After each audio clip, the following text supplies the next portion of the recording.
Hey guys, kabajamtoota hordoftoota kiyya qaalii ana Meeysar Abbaas walitti deebinee jirra. Meeysar supplementary clinical egaa wallaansa idilee dhibee adda addaa irratti qannoo irratti kan beekamnu. Kanaaf tajaajilli keenya guddaan kilinikni keenya guddaan Itoophiyaa keessa Harar Nook bakka jedhamutti argamna. Kanaaf haala dhibee kamirraa'u agalgiloota zaataanis dhuftanii fudhachuu dandeessanii akkasumas agalgiloota wallaansa halaalaa kan lammaffaa kan nuti qabnu bikkuma jirutti haala dhibee isaa eegee hubannee booda akkaataan namni tokko ittiin wallaanamuu qabu karaarra kaa'uudhaa fi dawaas isaaf eessa bu'uudhaa fi haala ittiin dhibee san jalaa fayyuu karaarra kaa'uu irratti gorsuu irratti argamna. Kanaaf har'a dhibeen anis qabadhee dhufe dhukkubbii jilbaa warra qaamni isaa humnatti qaamni nama dhukkubu takkaa'u jilbi nama dhukkubu dhukkubbii jilbaa dawaa isii kan uumamaa manuma kan kee teessee oduu wacii takka hin baasin akkatti irraa wala bataatu. Saniinsi barsiisaa nu hordofiinsi hin jaadhi boqonnoo dawaa 4 asirratti keenyee jira. Kanaaf afranirraa zanjabiila akkatti fayyadamtee dhukkubbii jilbaatiif dhukkubbii humnaa hundaa'u irraa wala bataatu himuuf deemnaa nu hordofaa isin jaa. Inni lammaffaa qarfaa zeetu samsamii walitti dabaltee zanjabiilatti dabaltee jara sadeen kana walitti dabaltee qarfaa zeetu samsam zanjabiila jechuudha. Akkasitti bakka si dhukkubdu san dibattaa khalaas dhukkubbiin sirraa dhaabbataa jechuudha qaama kan kee bakka fedhellee yoo ta'e. Inni sadaffaa akkuma agartanitti safsafaa jedhama. Inni afuraffaatti zalloofeeraadha argeessa jechuudha. Kanaaf akkaataa itti fayyadama isaa akkaataa itti fayyadamtan isiniif himaa na hordofaan isinin jaa. Amma san dura beeysa keenyas asumaan isin hubachiifneeti namootni Itoophiyaa keessa jiraniif biyya alaa jiranis information akka kanataniif isin irraa barbaanna.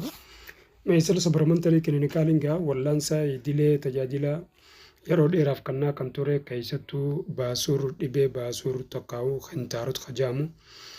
Daqiiqaa 30 keessatti baqa isaaf ilaalaan malitti wallaannee wala bataasifnaa kottaa fayyadamaa isinin jenna. Tajaajilli nuti kenninu baasuur kintaarot dhibee asmii dhibee saayinsii dhibee gogaa mara gadaameessaa laamsha'uu rakkina kalee copxoo gaggabdoo fi ilmoo dhabuu fi goflaa kaansarii gaastirik maraatuu dhibee tiruu hadhooytuu kalladoo kana malees dhukkuboota hedduuf tajaajila wallaansa qulqulliini kennina. Kottaa fayyadamaa isinin jenna.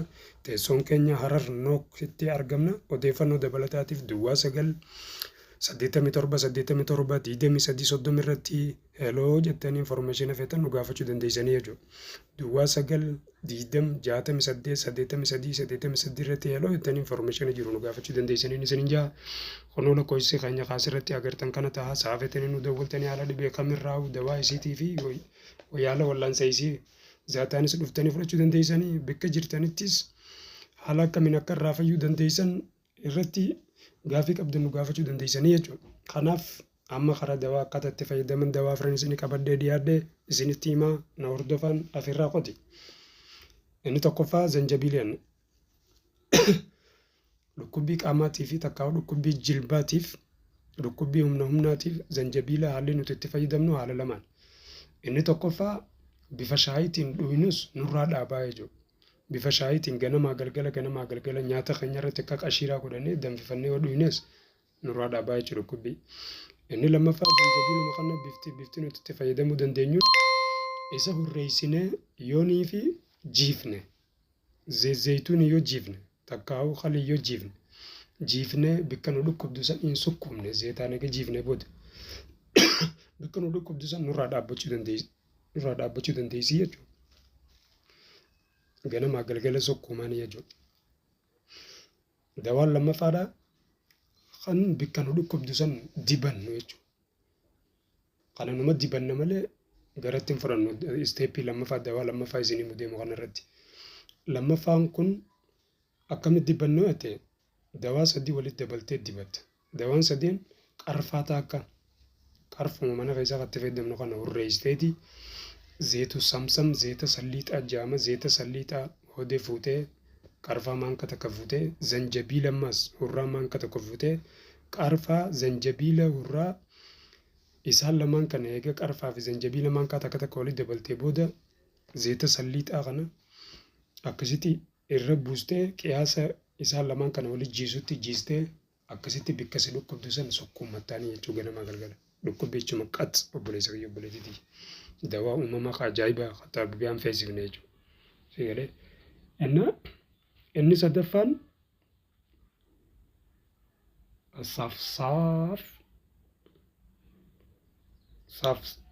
saafsaafaa jaaniin saafsaafaan tun egaa mukni kun muka guddaadha akka barsaafiitti illee guddata baalli isaatis akka barsaafiiti kunoo maqaa isaa akkuma asirratti argitanitti gaa sadaffaarra kan jiru kana safsafaa jedhama beekuu dandeessanii jechuu isa kana yoonii fi agartan jechuu kanaaf safsafaa kana immoo namootan alarjikii qabu takkaa'uu gaastirik qabu fayyadamuun qabu jechuu maaliif itti kaasuu danda'a jechuu kanaaf jecha gubbaa qaama isaarra yoo dibe malee hurreessee cafaqee hurreessee baala isaa zeetaan jiisee gubbaa bakka dhukkubsan jilba sanirra dibu qaba malee gara fudhachuu hin qabu jechuudha. Ammoo warri gaastirii kan qabne yoo gubbaarra dibuu isin hin mijatin qiyaasa giraama lama takka shaayii wajji danfistanii yoo fudhatan dhukkubbii isinirraa dhaabaa jechuudha. Kunis jechuudha. Sigalee. Naa kanaafuu inni immoo warra gaastirii qabuuf hin gorfamu jechuudha. Safsafaan ka sadaffaarra jiru kun jechuudha. Gara fudhachuurraa jechuudha. Kanaaf gubbumarra dibattaa jechuudha. Inni afraffaa immoo dawaan afraffaadha hargeysa. Allooferaan kun hargeysa jedhama. Hargeysi kun waa hedduuf dawaadha. Kanaaf gaa har'a dhukkubbii irratti dhukkubbiidhaaf akka inni itti dawaa ta'e irraa himu yaana. Kanaaf dhukkubbiidhaaf hargeysi akka itti dawaa ta'e isa murteetuma jiidhaa isaa harkannaan isa murteetuma foon isa keessa jiru san fuutee dibdaa jechuudha bakka isa dhukkubdu sanirra dibdaa jechuudha. Kanaaf hoggaa bakka isa dhukkubdu sanirra foon hargeysaa kana dibdee ganama galgala dhukkubbiin sirraa dhaabbataa jechuudha. Bakka isa dhukkubdu saniin sukkuummattaa jechuudha. Isuma mataa isaa bichaa waa takka itti hodhuutti hin daballe jechuudha. Kanaaf dhukkubbii sirraa dhaabaa jechumatti. Innaa karaa kan isuma ammas isuma san odoon dibneen alattis ganamaa fi galgala yoo nyaattes foon isaa xiqqaasan murtee qiyaasa hanga kaniinaa takka goote qiyaasa hanga quba keetii takka murtee yoonii fi nyaattes dhukkubbii sirraa dhaabaa jiru. Kanaaf dawaa afran kana dhukkubbii humnaatii fi jilbaaf irraa fayyadaman isin jaa laayik sheer waliif godhaa.